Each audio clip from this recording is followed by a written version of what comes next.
Bonsoir. Au Cameroun, la production rizicole semble avoir de l'ivraie dans son champ. Les chiffres parlent d'eux-mêmes. Selon l'Institut national de la statistique du Cameroun, les besoins de consommation des Camerounais en termes de riz est de l'ordre de 300 000 tonnes par an. Seulement, notre pays n'en produit que 1000 tonnes toutes les années. La question dont se pose, comment combler donc le gap de 2000 tonnes de riz par an dans notre pays, le Cameroun? Nous donnerons la parole cet après-midi encore à nos experts bien installés dans ce studio. Mesdames, Messieurs, c'est le temps de l'analyse, c'est le temps de l'expertise à la télévision. Nous sommes également en direct sur notre plateforme Play Store au réseau Africa. Bienvenue à tous.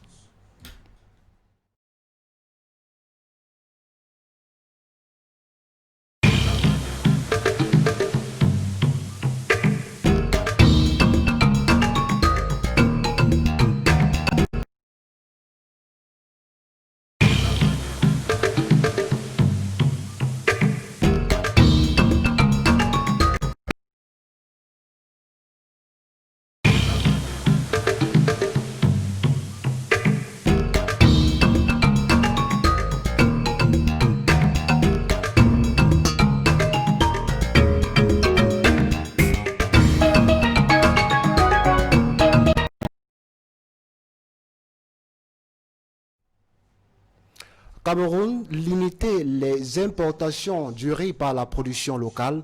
Voilà la thématique centrale de cette autre sortie de votre émission Parole d'experts. Mesdames, Messieurs, recevons à présent nos invités déjà bien installés dans ce studio et je commence par vous. Monsieur Edgar Biakoun, bonsoir et bienvenue. Bonsoir Monsieur Lambeau, bonsoir aux copanélistes, bonsoir à tous les téléspectateurs. C'est pour moi un grand plaisir de prendre part à cette émission pour parler un peu de la riziculture, comment limiter les importations. Je vous remercie. Je rappelle que vous êtes ingénieur, vous travaillez pour le compte de la CAPEF au Cameroun, c'est la Chambre d'agriculture, des pêches, de l'élevage et des forêts. Tout à coup en face de vous, Monsieur Edouard Temgwa, il est ingénieur en techno-agroalimentaire. Monsieur Edouard Temgwa, bonsoir et bienvenue. Bonsoir Lambo, bonsoir chers copanélistes, bonsoir Edgar et bonsoir à tous ceux qui nous écoutent aujourd'hui. Vraiment, c'est un réel plaisir aujourd'hui pour moi d'aborder la question qui est soumise à l'ordre du jour. Et je pense que tout au long de nos échanges, on pourra apporter quelques esquisses de réponses, de solutions pour ce problème vraiment épineux au Cameroun.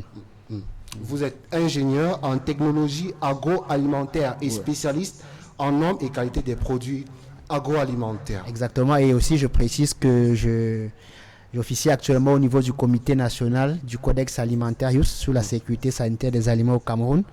Donc je suis assistant technique. Voilà. Merci, monsieur l'expert, d'être en plateau avec nous. Monsieur Mahana Lazare, vous êtes expert agrosémencier.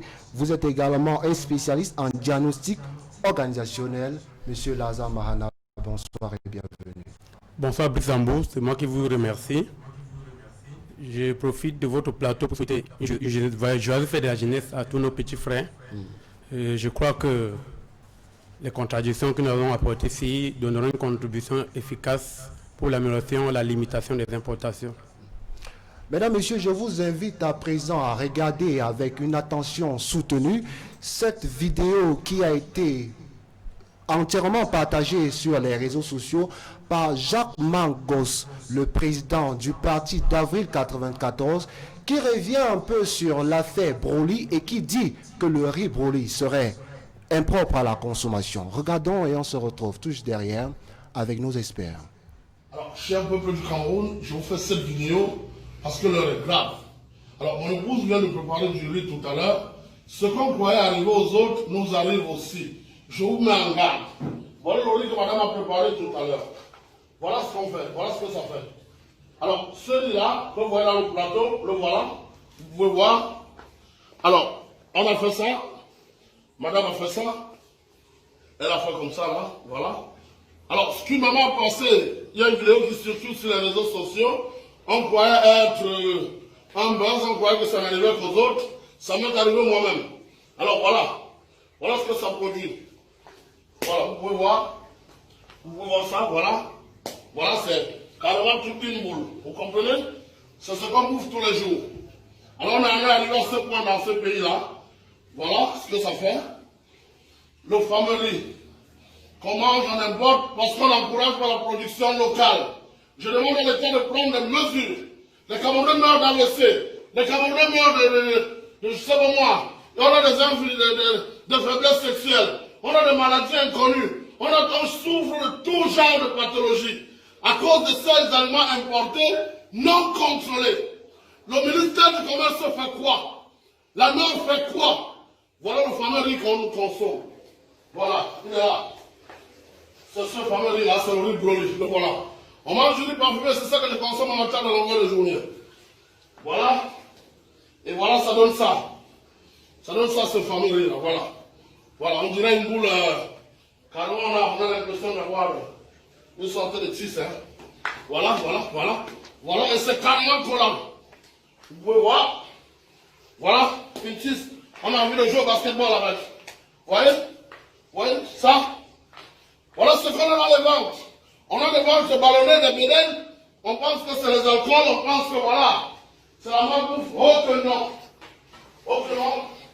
Faites attention. Je demande à tous les Camerounais de boycotter tout ce qui est riz importé dorénavant. Surtout venant d'Asie et de Chine. Vous mangez ça, vous mangez du plastique. Faites la même expérience chez vous. Voilà, vous allez le faire le bouillir. Et puis vous le roulez comme on a fait là. Voilà 2 balles de tis. Voilà 2 balles de tennis, carrément. Voilà. Voilà ce qu'on consomme à longueur de journée. C'est pathétique pour vous les politiciens. Ceux qui nous dirigent ont mis ce pays dans la poubelle. Mais vous vous rendrez compte. Et ça me colle, moi, regardez. Ça colle comme du super glue. Même dans l'eau, ça ne parle pas. Regardez. Regardez ce qu'on vous à longueur de journée. Oh, c'est malheureux. C'est malheureux. Partagez cette vidéo. Merci.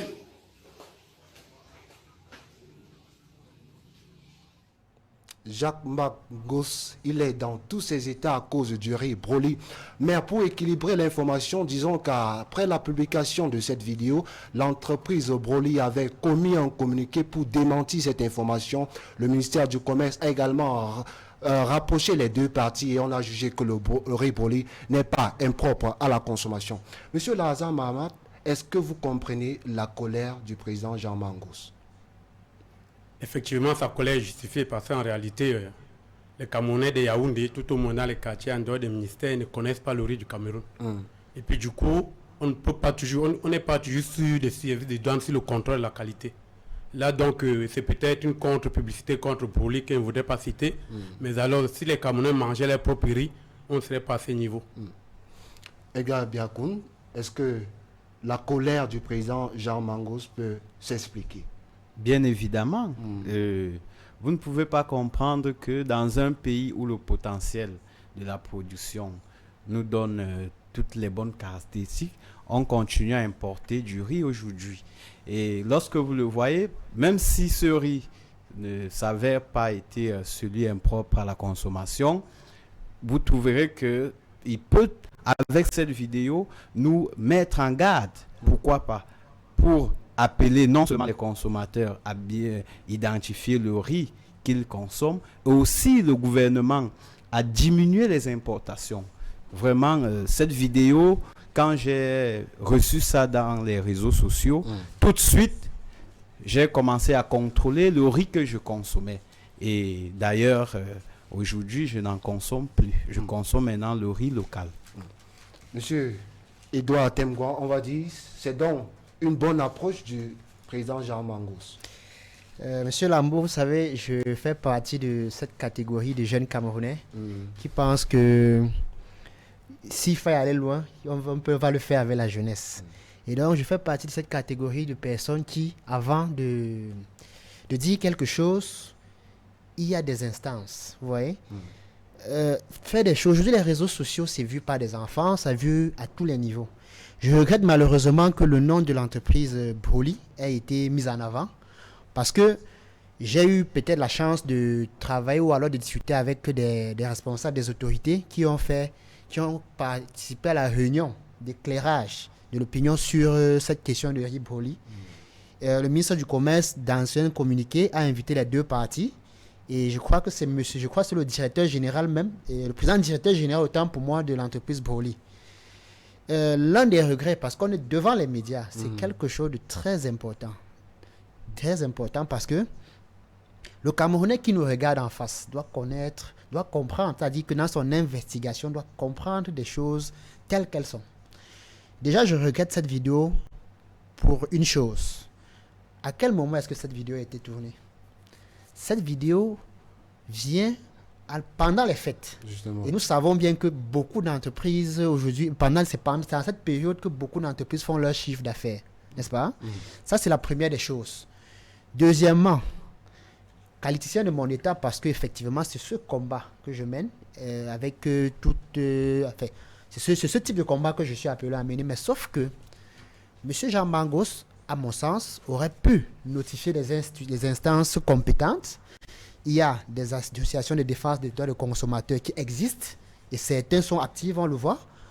Aurait dû d'abord passer par cette voie, notifier, n'est-ce pas, les administrations techniques en charge de la question. Ça, c'est la première chose. Et maintenant, avant de procéder à ce type, parce que nous sommes dans un contexte politique assez tendu maintenant. On ne sait pas, tout va dans tous les sens. C'est-à-dire que M. Lambo, il suit quelqu'un parce qu'on voit vous marcher avec M. Edgar qui est peut-être proche de X ou Y tel parti politique. On peut vous dessiner quelque chose comme ça. Donc, c'est démenti. Quand ils ont fait cette réunion, la conclusion a été rendue publique. L'entreprise Broly a été dédouanée de cela. Et le regret reste le mien parce que peut-être moi je sais que l'entreprise Broly a été dédouanée, mais est-ce que le Camerounais lambda qui a cette vidéo encore dans son téléphone aujourd'hui, est-ce qu'il est au courant de cette information? On a eu par exemple, le cas d'une huile que je ne veux pas citer ici parce que qui aujourd'hui n'existe presque plus sur le marché. Il y a beaucoup d'autres produits comme ça. Des entreprises, c'est-à-dire que on encourage l'investissement, mais c'est pas. Je regrette, je ne dis pas qu'il ne faut pas dénoncer, parce que effectivement, je fais partie de ceux qui doivent dénoncer. Allez-y. Donc, je dis, il faut, n'est-ce pas, d'abord passer par les voies normales. Il y a un canevas à suivre. Dans un pays, il y a des autorités. On a cité, par exemple, quand je regardais la vidéo de M. Jean Mangos, il parlait, par exemple, de l'ANOR. Il a cité l'ANOR. Qu'est-ce que l'ANOR fait? Qu'est-ce que le ministère du Commerce fait? Mais je vous rappelle que je ne prends pas parti pour l'ANOR, mais l'ANOR, c'est une jeune institution qui a été créée par décret présidentiel en 2009, qui a effectivement pris service en 2011. Et cela vient de la volonté des autorités, n'est-ce pas, de notre pays, de jeter déjà les bases de cela. C'est-à-dire qu'il y a un problème profond et il faut déjà le résoudre. Et donc, voilà ces institutions par lesquelles il faut passer. Et non monter des vidéos. Parce que quand vous faites une vidéo, quelle qu'en soit la véracité de la vidéo, donc je pense qu'aujourd'hui, mais je suis quand même content. Je suis quand même content de savoir que les autorités compétentes ont pris l'affaire au sérieux et qu'aujourd'hui, on en est à la conclusion que c'était un fake news. Voilà. Puisque nous parlons des instances compétentes, M. Lazare Mahana, est-ce que cette vidéo publiée par le président Jean Mangos ne traduit pas l'échec des instances compétentes? On voit souvent, c'est à l'approche des fêtes de fin d'année que le ministre du Commerce vient dans les boutiques faire le contrôle. Est-ce qu'il n'y a pas l'échec de ces instances-là qui aujourd'hui qui permet aujourd'hui au président Jean Mangos de publier cette vidéo-là? Monsieur Brice Lambo, permettez-moi de vous dire que la réponse est dans votre question. Parce qu'en réalité, si mon voisin de gauche estime que 10 ans d'existence de la norme, c'est trop jeune, j'ai l'impression que c'est une blague en réalité. Et puis, moi je dis, nous sommes dans un état où tout le monde veut rattraper. On n'est pas proactif. On est toujours en train de vouloir agir comme une défense. On n'a pas besoin que M. Lambo ou n'importe qui fasse une mauvaise vidéo pour qu'on se rende compte qu'on a le potentiel sur place. Les décisions, il y en a. Les mêmes ministères disent qu'on va, mais quand ils arrivent au règne, on sait ce qu'ils font. On viendra avec notre ministre qui viendra avec les mêmes idées, on aura l'impression qu'il va changer la donne. Donc en réalité, c'est le régime qui fonctionne mal. Le potentiel, les ressources, il y en a. Les ressources naturelles, les terrains, il y en a. On parle d'agriculture seconde génération. Il y a une histoire des tracteurs de 2011 dans Ebolo, je ne rappelle rien ici, mais tout le monde connaît.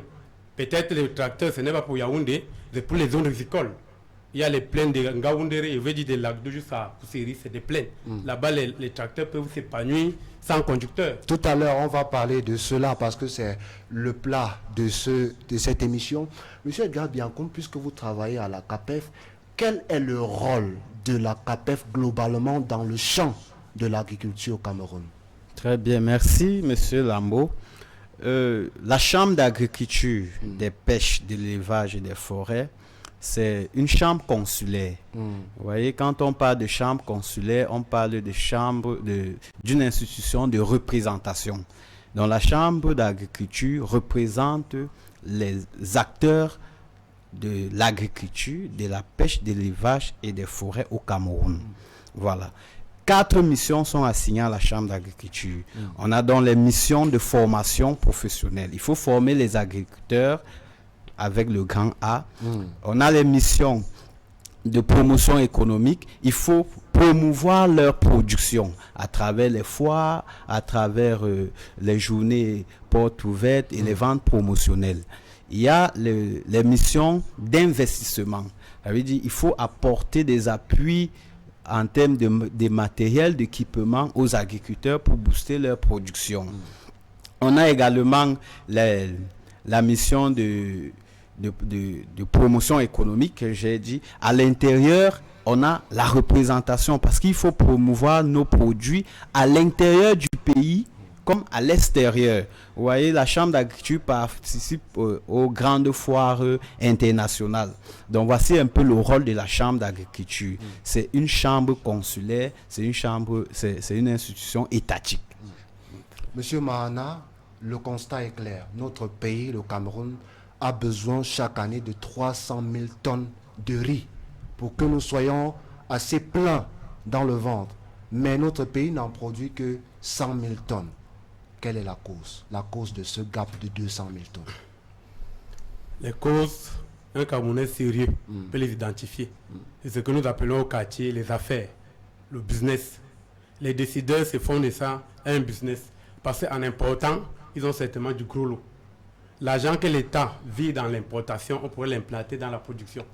Donc en réalité, il s'agit de la mauvaise foi. Ou alors des gens qui pensent travailler dans un environnement sans patron. Le patron ne dit rien, il peut faire ce qu'il veut.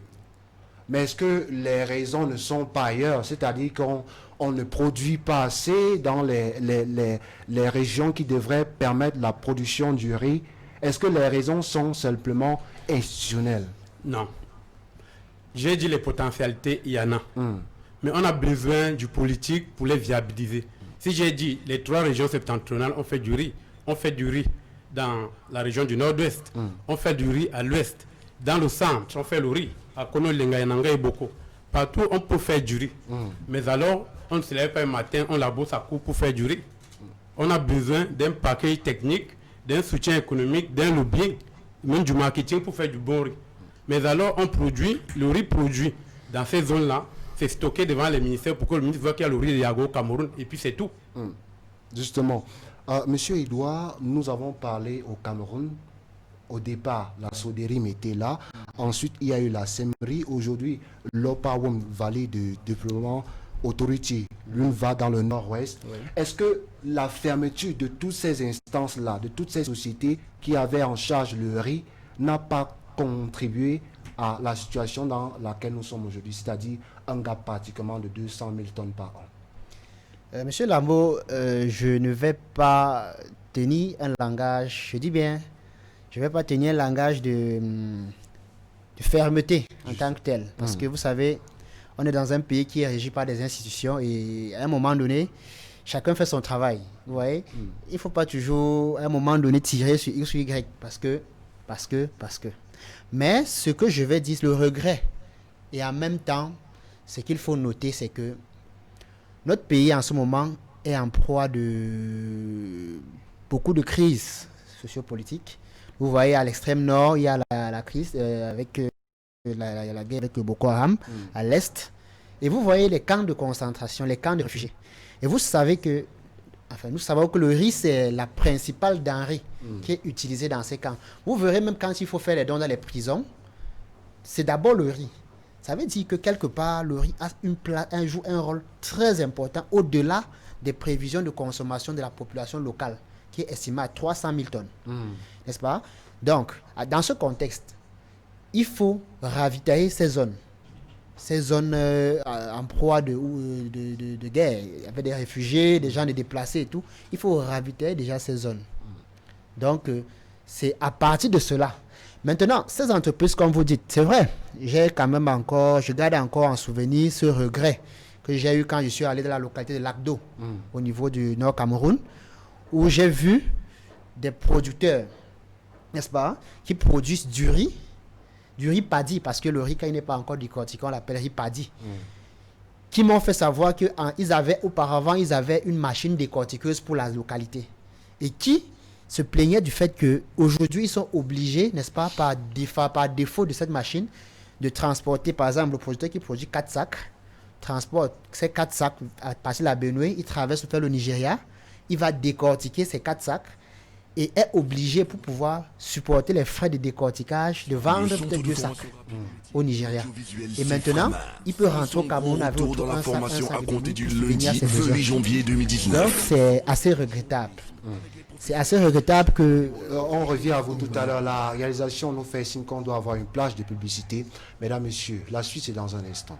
Après les 14 précédentes promotions, le centre de formation rapide au métier de l'audiovisuel Ceframa signe son grand retour dans la formation à compter du lundi 28 janvier 2019. Formez-vous en journalisme avec les professeurs Seri Châtelain et Wolo et Denis Ongba Boba. En animation radiophonique, production et réalisation radiophonique avec Evelyne Golo Aribama. Sociologie de la communication, communication politique, médias et politique, marketing politique avec le politologue Dr Simbe Thomas Dakin. Management de médias, droit et éthique de la communication avec le professeur Yves-Lucien Autou. En JRI, journaliste reporter d'images avec Billy Show International. Formez-vous en montage vidéo et en infographie. Au terme de 6 mois intenses de formation, recevez un diplôme de qualification professionnelle signé et délivré par le ministre de l'Emploi et de la Formation professionnelle. Avec le Ceframa, apprenez un métier et dites au revoir au chômage et à l'oisiveté. Au Ceframa, vous entrez sans diplôme et vous ressortez instruit, qualifié pour embrasser le monde de l'emploi. Saisissez l'opportunité qui se présente devant vous et assurez votre avenir. En 6 mois, devenez un journaliste talentueux, un monteur professionnel, un infographe habile et efficace prêt à l'emploi. Rentrée académique prochaine, le lundi 28 janvier 2019 de 8h précise, à l'Institut Universitaire International 6 Texaco Omnisport. Frais de formation, inscription 10 000 francs. Première tranche 100 000 francs, deuxième tranche 100 000 francs. Les inscriptions sont ouvertes tous les jours de lundi à vendredi de 8h à 18h au siège Ceframa situé face Texaco Omnisport. Contact et renseignements 694 66 28 73 674 89 81 84. Au Ceframa, un homme sans formation est un homme sans avenir.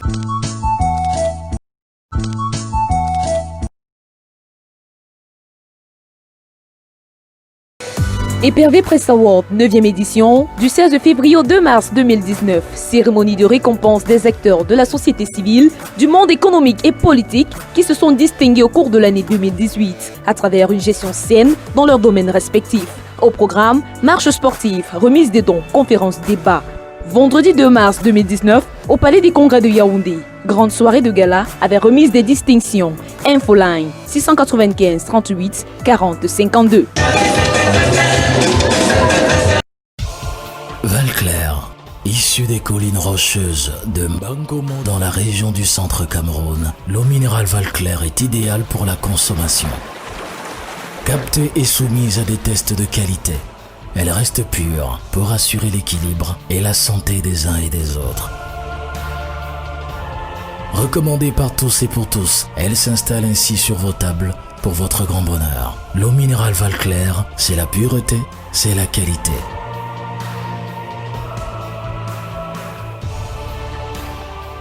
Valclair, pure et légère pour votre équilibre.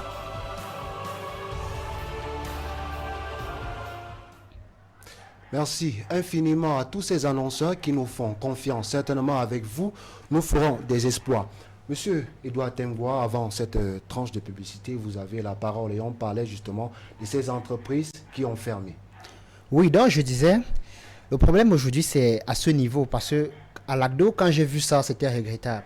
Et quand j'ai essayé, n'est-ce pas, de poser la question à certains producteurs, tristement été de constater que ce riz était, ces rizières appartenaient à beaucoup de hautes personnalités, bien connues et tout qui faisaient dans ça. Là n'est pas le problème, mais il y a aussi quelque chose qu'il faut noter. C'est vrai, c'est regrettable peut-être parce que certaines personnes jugent que cela va à l'encontre de leurs intérêts, comme a dit mon copanéliste tout à l'heure, parce que c'est une affaire parfois de business, donc les gens mettent leurs intérêts en avant au détriment des intérêts du peuple. Et donc, vivement, je souhaiterais que monsieur le nouveau ministre de l'Agriculture, monsieur Bayogebe Gabriel, que j'ai eu la chance de connaître très particulièrement, et connaissant également sa façon de travailler, qu'il va prendre cela vraiment en compte, qu'il va mettre cela en avant, pour pouvoir, n'est-ce pas, juger l'importance de ce que le riz occupe une place centrale aujourd'hui en Afrique, et relancer, booster. Et je tiens également à soulever, pour soutenir mes propos, que les besoins, comme vous l'avez dit, au Cameroun, c'est de 100 000 tonnes, c'est de 300 000 tonnes pour la consommation locale. Justement. Mais sauf que nous produisons 100 000 tonnes. 100 000 tonnes. Mais 100 000 tonnes, ce que vous n'avez pas dit, c'est que nous exportons du riz vers des pays comme le Tchad. Le Cameroun exporte du riz. Le Cameroun exporte du riz. Je vois M. Mahana secouer la tête, M. Mahana. Bon, je ne sais pas pourquoi, mais ce que je vous dis, oui, ce que je vous dis, c'est-à-dire que le Cameroun exporte du riz. Peut-être le riz d'une certaine qualité, parce qu'il y a également le pouvoir d'achat à un moment donné qui joue. Je ne sais pas pourquoi, parce que j'estime quand même que le Camerounais, actuellement, il a dit, mon companéliste a dit, au niveau du mine-commerce, il y a le riz qui est exposé, juste pour montrer aux décideurs que tout est bien fait. Tout à l'heure, on va parler de cette approche-là du ministère du Commerce. Mais, M. Edgar Biancoun, au niveau, c'est vrai que vous n'êtes pas spécialiste du riz en particulier, mais au niveau de la Chambre d'agriculture, qu'est-ce qui se dit dans les couloirs? Quel est le diagnostic que vous faites de ce gap de 200 000 tonnes qui, au Cameroun, n'est pas produit chaque année? Tout à fait, c'est très insuffisant parce que avec une demande de 300 000 tonnes, vous en produisez que les 1/3. Justement. Et je dois rappeler que la consommation du riz, c'est pas seulement pour nous les hommes, parce que les industries et les animaux aussi en ont besoin. Donc c'est tellement insuffisant, ce qui peut justifier donc les importations. Mais il y a un problème qu'il faut qu'on se dise souvent quand on est entre nous les Camerounais.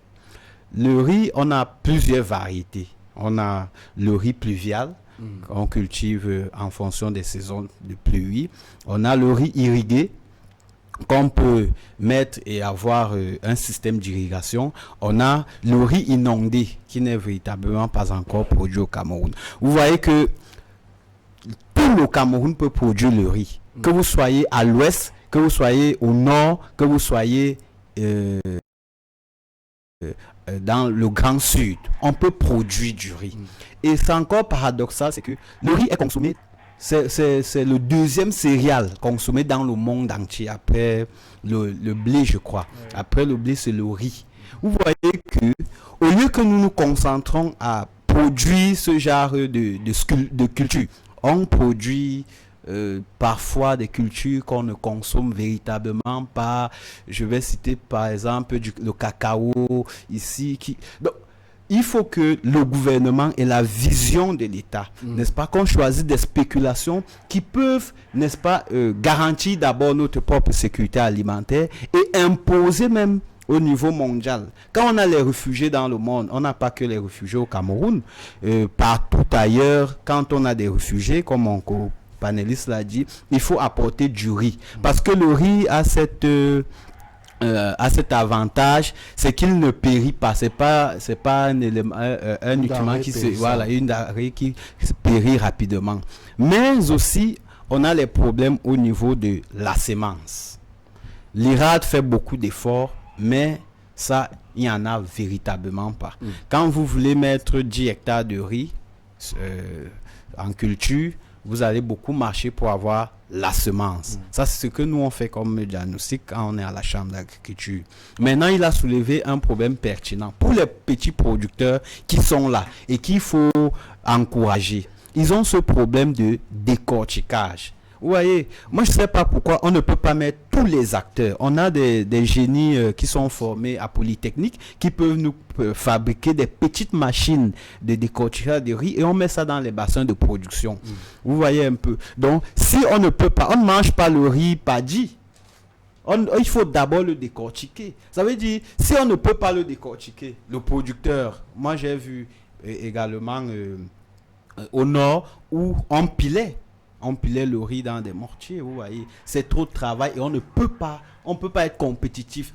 Même localement, on n'a pas les quantités qu'on peut consommer de manière suffisante juste en farine. Donc ce gap, selon vous, est justifié par le fait que nous travaillons encore de manière artisanale. Ça, c'est d'abord le premier plan. Parce que l'artisanat, c'est quoi? C'est qu'on n'a pas de variétés qui sont compétitives, améliorées. Les rendements ne sont pas encore très bons, n'est-ce pas? Il y a le manque de machines, des petites machines, parce que quand on parle de machines, c'est pas toujours les tracteurs. Il faut quand même avoir des petites machines. C'est comme ça que la Chine a commencé. On fabrique des petites machines qu'on peut utiliser plus facilement. Et on en a besoin. Celui qui produit le riz au Cameroun fera un chiffre d'affaires par rapport à un cacaoculteur qui, de temps en temps, subit la fluctuation des prix, la variation des coûts du marché. Donc ça, c'est des éléments qu'il faut prendre en compte. Très important. Monsieur Lazare Mahana, Monsieur Edgar Biakoun parlait tout à l'heure de la sémence. C'est votre domaine de prédilection. Pourquoi nous avons un problème de sémence en termes de riz au Cameroun? La vérité, c'est que la recherche ne partage pas ses résultats. Au Cameroun, on cultive les mêmes variétés qui ont été mises au point depuis 1982. Et au fur et à mesure qu'elle prend de l'âge, elle perd en performance. Ça suppose que le problème de semences, il est fondamental. Mais le gap de production, alors des besoins nationaux, des besoins du Cameroun, ne se limite pas seulement là. C'est justement dans ce qui parlait des différentes étapes. Il faut mécaniser chacune des étapes. Je veux faire un rappel. Il y a des sociétés qui ont été créées dans ce Cameroun, ce n'était pas fait de hasard. C'était pour des besoins, pour des contraintes écologiques. La Semri est à Yagua et non pas en Gaoundé ou à Yaoundé. La Sodekao, par contre, est à Yaoundé et pas à Kousseri. Ça suppose que les écologies sont différentes. Donc, du coup, on savait depuis que le Grand Nord est par excellence une zone risicole à cause du relief qui est adapté. Donc, maintenant, on parle maintenant de mécanisation. Ça veut dire qu'au-delà du tracteur seul, on a besoin de moissonneuses. En décembre, j'étais à la Semri, dans les zones de production, où on a 40% de pertes, rien qu'à le fait de faucher. Ça veut dire que récolter le paddy. On défriche et quand la saison cesse et tout sec, les grains tombent dans la boue et on ne peut pas les collecter. Il y a énormément de grosses pertes. Maintenant, il y a des pertes au niveau des transports et conditionnement. Sans oublier que les techniques de production déjà ne sont pas respectées. Parfois, les gars, ils produisent sans... Quand il veut dire intrant, on va dire peut-être les produits chimiques, mais ils n'ont pas des intrants adaptés, parce qu'en réalité, on ne produit pas localement. Mais vous qui avez travaillé notamment dans la région de Lagdo, qui est un bassin de production du riz, quels sont les problèmes pratiques que les populations rencontrent là-bas dans la production du riz notamment? Il faut préciser qu'à Lagdo, c'est à la faveur du barrage qu'on a pu récupérer suffisamment d'eau. Donc à Lagdo, il ne s'agit pas d'une société. Mais c'est l'eau-là où on a départagé les périmètres aux producteurs. Et à côté de ces producteurs, il y a ceux qui font le riz, c'est les TFM.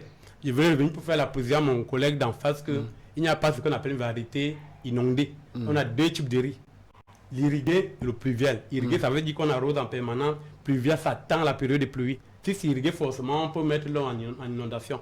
Mais à Lagdo, ce qu'il veut dire, c'est qu'il y a ces réels problèmes des outils et de matériel de production. On a la possibilité de produire le riz à Lagdo 12 mois par an. Mais alors, on n'a pas les équipements de récolte. On n'a pas les équipements de transport. On n'a pas les décortiqueuses. Si vous voyez ces riz qui viennent de Yagua, ça c'est ce qu'on appelle les brisures. Ça veut dire que tout est cassé. Les conditions d'abord de battage des riz, ça veut dire qu'on peut enlever des panicules et avoir des grains. On les tape sur les buses. Et les grains se cassent dans les glumes. Dès que ça part dans la machine, ça donne ceci. On parle de mauvaise qualité. Donc du coup, on n'accompagne pas ceux-là qui ont la volonté de travailler. On n'accompagne pas ceux-là qui ont la volonté de travailler. Il y a les différentes étapes. La production, ça veut dire les bonnes semences, les bonnes pratiques agricoles. Tout à l'heure, on reviendra sur ces étapes pour nous permettre d'avoir du bon riz au Cameroun. Mais je voudrais encore vous interroger. Est-ce que sur le plan de la géomorphologie du Cameroun, est-ce que notre géomorphologie permet au Cameroun de produire suffisamment du riz? Alors si oui, quelles devraient être les caractéristiques d'une zone pour accueillir des semences de riz? Une zone où on produit le maïs, ça veut dire ça va nasser ouverte, pas la forêt, on cultive le riz. C'est pour ça qu'on a parlé du riz irrigué et du riz pluvial. En avril, là, on va lancer le maïs dans certaines zones, on peut lancer le riz à la même période. Il faut avouer qu'il n'y aura pas suffisamment d'eau, peut-être le rendement peut être moins, mais on aura du riz. Et maintenant, on a vraiment ces barrages qu'on est en train d'implanter partout. L'eau qu'on récupère là peut donner maintenant des zones d'irrigation de manière naturelle. Ça suppose que partout où il n'y a pas la forêt, on peut produire le riz. Ça veut dire partout au Cameroun, on peut produire du riz. Oui, peut-être sauf les zones où il y a des grands arbres, de grandes forêts, peut-être Ebolo va ou en descendant un peu plus loin, mais là il y a un peu de savane, on le fait. Monsieur Edouard, la nature nous a gâtés certainement, on peut produire du riz au Cameroun, mais pourquoi on ne produit pas?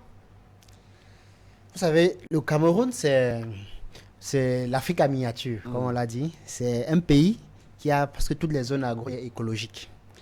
Eh bien, pourquoi on ne produit pas? Ou alors, pourquoi on ne produit pas suffisamment? Ou encore, pourquoi est-ce que le taux de production va décroissant? Parce que quand on vous dit Ndop, au nord-ouest, on vous dit Tonga, à l'ouest, on vous dit Anvangani, dans le centre, on vous parle du Logon, la zone du Logon, on vous parle de Lagdo, on vous parle même de Bankim, là où moi j'ai grandi, dans la Damawa, qui est pétri de rizières. On vous parle de Sanchou, dans le département de la Ménois. Et quand vous allez dans ces localités aujourd'hui, vous regardez un peu. Moi, je vais prendre le cas de Bankim où j'ai grandi. Avant, il y a une zone là-bas où on appelle Ata, dans le département du Mayo-Bagno. Il y avait Ata, il y avait ce qu'on appelle, il y avait le riz de Ata, ce que nous consommions d'ailleurs à la maison. Et avant, mon papa, puisqu'il fait dans l'élevage, lui nourrissait ses animaux avec le tourteau de riz. Chose que je ne vois plus d'ailleurs aujourd'hui. Aujourd'hui, c'est difficile pour vous d'aller dans une provenderie et voir le tourteau de riz. Parce que sur le plan économique également, c'est important. Ce n'est pas seulement pour notre consommation, certes, mais ce tourteau-là vient également appuyer sur le plan économique, parce que c'est de ça qu'il s'agit. Maintenant, pourquoi est-ce que ça régresse, honnêtement? Je pense que la société civile camerounaise aujourd'hui doit prendre conscience qu'elle ne doit pas se plonger seulement dans des questions politiques, en ce sens que il y a un mal profond que les Camerounais ne voient pas. Les produits de première nécessité. Je vous assure qu'il y a de ça quelques temps, on achetait le sac de riz, je crois, avant on achetait le kilo de riz à 200 francs.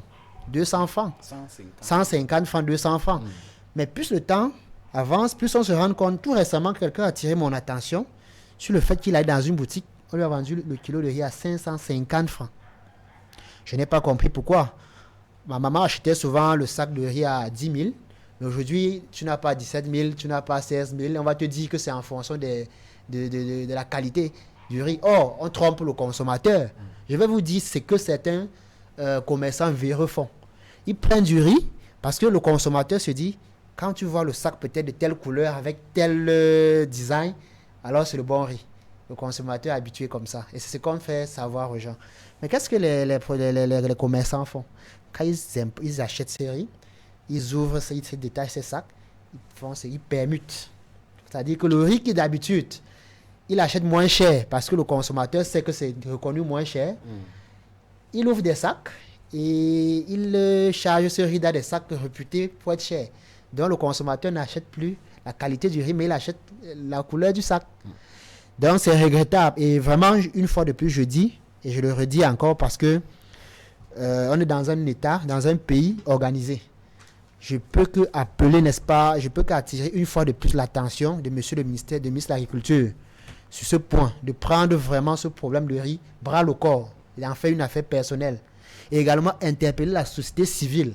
de se mobiliser pour pouvoir, n'est-ce pas, attirer de plus en plus l'attention sur ce mal. Parce que c'est un mal qui va de plus en plus croissant et ça ne donne pas. Ça ne va pas. Monsieur Gabiakoun, certains pensent que les importations au Cameroun du riz sont même plutôt une bonne chose parce qu'on ne voit pas des Camerounais manger du bon riz de Ndop qui coûterait certainement 700 francs ou 600 francs. Mais nous aimons du riz qui coûte 250 francs, 300 francs. Pourquoi nous, les Camerounais, nous n'encourageons pas d'abord de consommer localement, la consommation locale? Oui, et ça c'est une très bonne préoccupation. C'est vrai qu'on a toujours, on dit souvent au quartier que ce qui est bon coûte cher. Vous voyez, on a un très bon riz. Et c'est pas parce que le producteur vend son kilogramme à 700 francs qu'il fait du mal, parce qu'il le vend en fonction des coûts de production. Donc ça, c'est une autre parenthèse. Maintenant, vous voyez, pour promouvoir la production locale, pour promouvoir la consommation locale, ça vraiment, il faut que les institutions, le gouvernement, l'État prennent la responsabilité. Je vous dis, vous voyez les importations qui sont à plus de 200 000 tonnes. Vous connaissez le nombre de milliards? Nous sommes à plus de 300 milliards de francs CFA pour importer ce riz. Mais je ne suis pas sûr que si on donne 100 milliards aux producteurs, je dis 100 milliards, ça c'est logique. Moi je suis un technicien, je suis un ingénieur. Donc quand je parle, j'aime parler un peu de ce qui est pratique. Vous importez le riz à près de 300 milliards. Mais les producteurs nationaux, pour combler le déficit, n'ont pas besoin de plus de 100 milliards pour le faire. Donc, il faut donc que le ministre, heureusement qu'on a un nouveau aujourd'hui, il faut qu'il prenne ses responsabilités, qu'il appelle tous les acteurs, qu'il les fasse asseoir dans tous les bassins de production pour examiner ce qu'il y a lieu de faire. Parce qu'il y a de l'argent, si on arrive à importer près de 300 milliards, on peut produire localement. Et ça, c'est dans toutes les denrées de première nécessité que nous importons au Cameroun. On dépense énormément d'argent. Pourtant, la production, pour produire localement, on n'en a même pas besoin des 2/3. Ça, au niveau de la Chambre d'agriculture, est-ce que le volet formation, vous avez parlé tantôt des missions, le volet formation est pratiqué quotidiennement?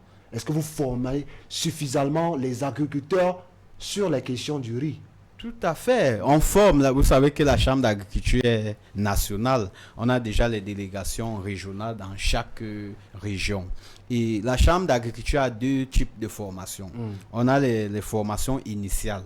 C'est des formations diplômantes où à la fin vous avez une attestation, un diplôme. On a des formations continues dans le renforcement des capacités des producteurs sur le terrain. On forme plusieurs fois, on a formé des riziculteurs, même à Yaoundé, dans le centre. On a formé au Grand Nord, on forme. Mais à la fin, quand on forme et qu'il n'y a pas vraiment un accompagnement financier, un accompagnement en termes de matériel, d'équipement, ça ne donne pas les résultats qu'on doit des résultats escomptés.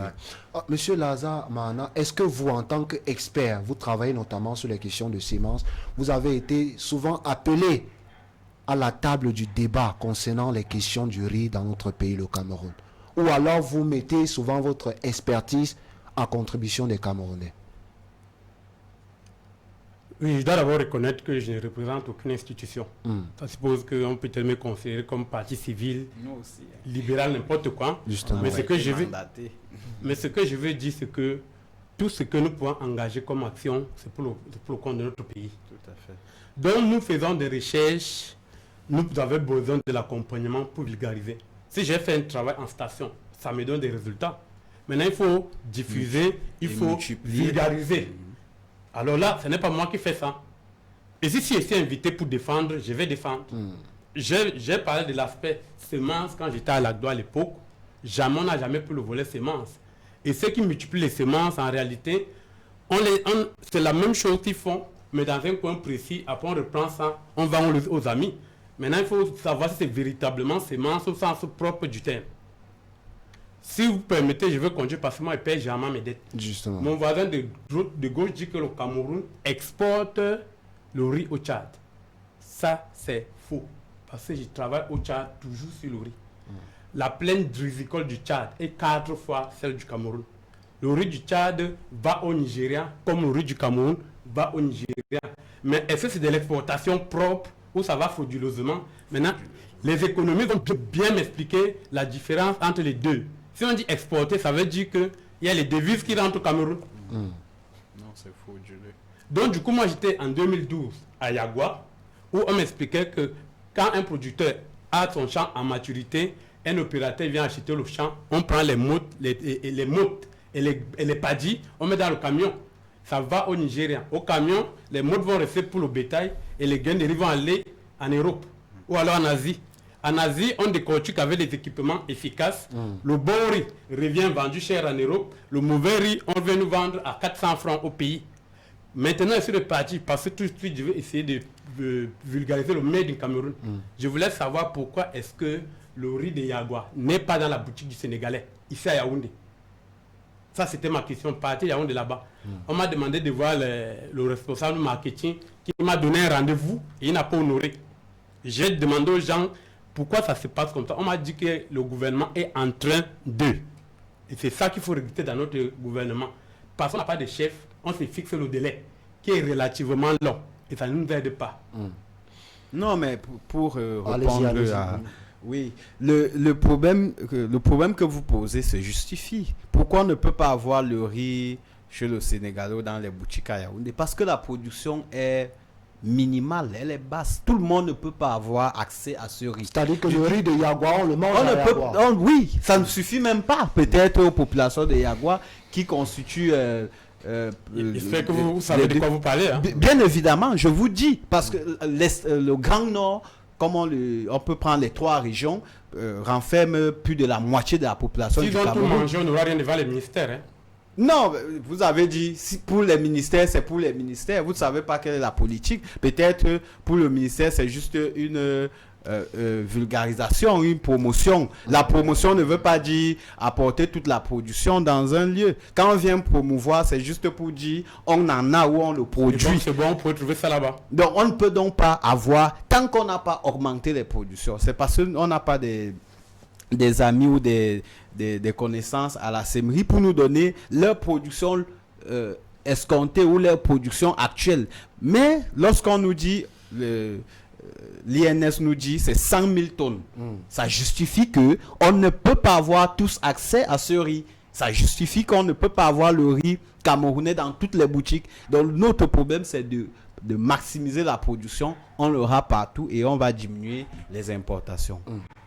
Alors, monsieur, je voudrais vous dire que le constat qui fait savoir que notre pays a un gap de 200 000 tonnes ne vient pas de nous. Même le chef de la cellule de communication et de la documentation des archives de la Sembrie a dit dans la voix du paysan, les propos qui ont été recueillis par un confrère, Abou Mohamed, il dit « Nous produisons à peu près 100 000 tonnes de riz paddy par an, qui correspond à environ à 80 000 tonnes de riz blanchi. Cela ne couvre même pas le tiers des besoins nationaux en termes de consommation. Alors, un procès est très souvent fait aux ingénieurs, aux spécialistes. On aime vous retrouver dans les costumes, dans les bureaux, mais vous n'êtes pas sur le terrain pour expliquer aux populations comment on produit du riz, comment on fait le riz au Cameroun. Est-ce que c'est un bon ou c'est un mauvais procès, M. Edouard? Bien, M. Lambo, avant de vous répondre, je tiens à apporter un petit éclairage. Allez-y. Mon panéliste a dit, monsieur Mlaza a dit que le Cameroun n'exportait pas le riz vers le Tchad, que mes déclarations n'étaient pas... Vous savez, on parle devant les médias, je tiens toujours à le rappeler. Et avant de venir nous ici... sommes dans une émission d'experts, on ne ment pas voilà. ici. Ça veut dire que mes propos... C'est-à-dire que mes propos sont tirés du journal Cameroun Tribune, qui est le journal à capitaux publics, n'est-ce pas? Et tout à l'heure, je vais vous donner le numéro. Donc, bien. Donc, quand je le dis, c'est tiré d'un journal à capitaux publics. Ce n'est pas quelque chose que je me suis assis chez moi, j'ai inventé. Et également, en ce qui concerne la problématique des ingénieurs camerounais, il y a un problème que moi-même, personnellement, je suis touché. Aujourd'hui, vous allez voir dans certaines administrations des gens qui travaillent, c'est-à-dire que dans certains services techniques de l'agriculture, vous allez trouver des gens qui ont des baccalauréats en littérature. Je vous assure, qui tiennent, c'est-à-dire qui manquent du respect aux ingénieurs. L'ingénieur camerounais, même pour entreprendre, n'a pas cette main libre. Il me souvient à la FASA, il y a un enseignant qui nous disait toujours pourquoi ne pas organiser ces écoles des écoles techniques d'agriculture. C'est-à-dire que on peut dire par exemple à l'État de Bafang, L'État signifie oui, école de technique d'agriculture. On peut dire par exemple la promotion 2017. On l'appelle promotion patate. C'est peut-être bizarre. On leur assigne une mission. On leur dit allez nous produire telle quantité de patates, horizon tel. On leur met un financement disponible. On leur donne les commodités. On leur attend avec un résultat. À peine sortis de l'école. Je vous assure que ces gars n'auront pas besoin, en tant que technicien supérieur, d'aller déposer des demandes d'emploi dans les boutiques pour d'aller chercher à être hôtesse, à promouvoir. Ils vont travailler pour l'intérêt du pays. Pourquoi est-ce qu'une école comme la FASA, le Polytech de Marois, où on forme des ingénieurs agronomes, toutes ces grandes écoles que nous avons, parce que bizarrement, nos ingénieurs sont à l'étranger et font des merveilles. Quand vous prenez par exemple une école comme la FASA, que je connais bien d'ailleurs, il faut dire les choses. Puisque vous êtes un produit de la FASA. Quand je prends une école comme la FASA, quand vous entendez un nom, on vous dit par exemple professeur Tankou Christopher. Ça, c'est des gens qui, à l'international, on vous parle de professeur Fonte Mathias. Ça, c'est des gens qui, à l'international, on les appelle, on dit venez nous donner ce que vous avez. Mais pourquoi est-ce qu'au pays, on n'arrive pas à le mettre à contribution? Peut-être, on va nous dire que c'est des problèmes, c'est sûr, c'est des raisons politiques. Mais je dis, et je le redis, pour résoudre, ça c'est, je veux vraiment citer cet enseignant, pour dire, pour résoudre ce problème de production à la base, une chose est claire, que l'État du Cameroun, au-delà de mettre des milliards à l'importation, prenne ces jeunes, voilà Sanchou, qui hier produisait, produisait énormément de riz aujourd'hui, les rizières sont abandonnés à elles-mêmes. Qu'on loge ces ingénieurs, ces techniciens là-bas, on leur donne le financement, on les construise même des logements, on les met là. Et également, il y a un problème aujourd'hui. Vous savez, au Burkina Faso, il y a ce qu'on appelle les villages agricoles. Les villages agricoles. On peut prendre une zone, on développe, c'est-à-dire que c'est vrai, dernièrement, le gouvernement, j'ai entendu un projet comme ça, parlant de Bakassi. À Bakassi, on voulait créer des villages agricoles. C'est-à-dire quoi? On peut aller. On prenait les réfugiés, ceux qui fuyaient la guerre contre Boko Haram. Oui. Il fallait donc prendre les populations qui ne pouvaient pas travailler là-bas, les installer à Bakassi et créer ces villages. Ces villages. C'est-à-dire, on prend une zone, n'est-ce pas? On peut aller peut-être le Logon et Chari. On prend une zone bien spécifique où l'activité agricole peut être développée. Alors, le gouvernement prend celui, on construit des hôpitaux, des centres de santé, on construit des écoles et on peut recruter des ingénieurs de génie civil, on recrute des ingénieurs de génie rural, des ingénieurs en production animale, production végétale. On leur donne des formations spécifiques. Chacun, le groupement des ingénieurs en production animale vont vous dire quel type de production animale ira sur cette zone. Celui de production végétale va vous dire voilà ce que nous on propose. L'homme de génie civil va vous dire, moi avec mes engins, je peux dégager telle zone pour permettre telle chose. L'homme de génie rural va vous dire, je vais faire ça. Alors on développe l'activité. Ils ont tout sur place. Ils ont l'électricité, ils ont le logement. Tout ce qu'ils ont à faire, c'est de travailler pour ça. Et ils sont rémunérés, bien entendu. Monsieur Lazare Mahana, nous avons tous fait le constat sur ce plateau. Nous n'avons pas un problème. Nous avons été gâtés par la nature, comme on le dit. Nous n'avons pas un problème d'experts. Mais alors, la question, comment faire pour que demain, nous puissions manger du bon riz camerounais dans nos plats? Que l'État laisse ces choses véritablement au secteur privé. Ça s'est dit, mais ce n'est pas pratique. Ça s'est dit, mais ce n'est pas pratique. Si c'était le cas, nous, comme ça, nous ne venons pas sur le plateau dire que l'État n'a pas tout fait. L'État aide à faire et l'État n'aide pas à faire. L'État dit... Ça devrait se passer comment? De manière pratique, le secteur privé prendre en charge le riz. Le secteur privé, ça veut dire que je suis un privé, je me mets en compétition avec mon voisin qui est privé. L'État vient contrôler pour assurer les Camerounais de la qualité de ce que nous faisons. C'est ça qu'on appelle, je crois, le rôle régalien. Rassurer la population, mais aider au privé de se battre. C'est ce qui existe partout. C'est qu'on ne libère véritablement pas ce genre de pouvoir. Parce qu'en réalité, c'est des budgets qui vont au ministère et puis s'organisent comme ils veulent. Je voulais expliquer ce qu'ils disaient autrement. Ce qu'on appelle les agropoles. Ce n'est peut-être pas le même concept, mais les agropoles, c'est qu'on a identifié dans le pays les grandes zones où certaines spéculations sont les mieux adaptées. Dans mon village, on fait beaucoup de plantains. On spécialise certains ingénieurs pour aller faire le plantain là-bas et satisfaire d'abord bien le Cameroun, rien qu'à Bokito. On prend une partie des gens, on les installe à l'Agdo, on les dit ok, tout le riz qui va nourrir Ngaoundéré jusqu'à Maroua, vous vous occupez de ça. On va aller à Bambouto, je ne sais pas où à Tchang, on dit les pommes de terre de tout le Cameroun, vous vous occupez de ça. On met tout le package nécessaire. L'habitat, le logement, les salaires, la recherche, tout ce qui va autour de la pomme de terre. C'est dit, mais ce n'est pas encore pratique. C'est le délai encore qu'on doit toujours attendre. Est-ce qu'il existe un pays au monde qui n'importe pas du riz? Est-ce que dans un pays, il existe un pays où on consomme localement du riz sans en La Chine, bien évidemment. La Thaïlande. C'est le premier exportateur. Et parce qu'il a déjà satisfait la demande locale. Donc, on a beaucoup de pays comme ça qui... Ce sont eux. Vous allez voir dans nos marchés, si ce n'est pas thaïlandais, c'est chinois. Vous voyez? Et justement, c'est parce qu'on a laissé la production au privé. C'est le privé qui produit. Maintenant, le privé peut avoir les moyens de financement. Vous voyez? Parce que lorsqu'on parle de politique de production, il ne faut pas oublier le financement.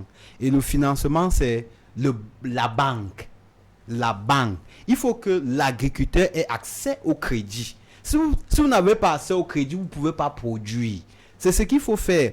Ou alors, on prend l'argent, comme j'ai dit en arrière, que vous prenez l'argent que vous achetez le riz aujourd'hui, même s'il faut qu'on fasse d'abord 6 mois sans en manger. Vous injectez ça dans la production locale. Vous avez soulevé un problème des ingénieurs. On a deux types d'ingénieurs. Il y a ceux qui entrent dans l'administration publique. Ils sont obligés de porter la veste parce que c'est l'administration là-bas. Il y en a maintenant qui sont sur le terrain, mais qui n'ont pas de moyens. Et vous voyez donc, parfois, vous allez les trouver à Mokolo. Monsieur, j'avoue qu'en 52 minutes, on ne peut pas parler suffisamment du riz au Cameroun, mais le temps imparti à cette émission est arrivé à son terme. Monsieur Edouard Tengwa, merci d'avoir accepté notre invitation. C'est moi qui vous remercie. Lazare Mahana, merci d'être venu ici ce jour. Je vous en prie, c'est moi qui vous remercie. Monsieur l'ingénieur Edgar Biakoun, merci d'avoir accepté notre invitation. C'est moi qui vous remercie. À chaque fois que vous aurez besoin de nous, on est disponible. Voilà. Merci, messieurs les experts. Mesdames, messieurs, merci infiniment de nous avoir encore regardé cet autre samedi. Notez le rendez-vous tous les samedis lorsqu'il est 17h30. On s'installe et on fait appel aux experts pour nous expliquer des choses, des gros mots du quartier aussi simplement possible. Samedi est un autre jour. Bien le bonsoir.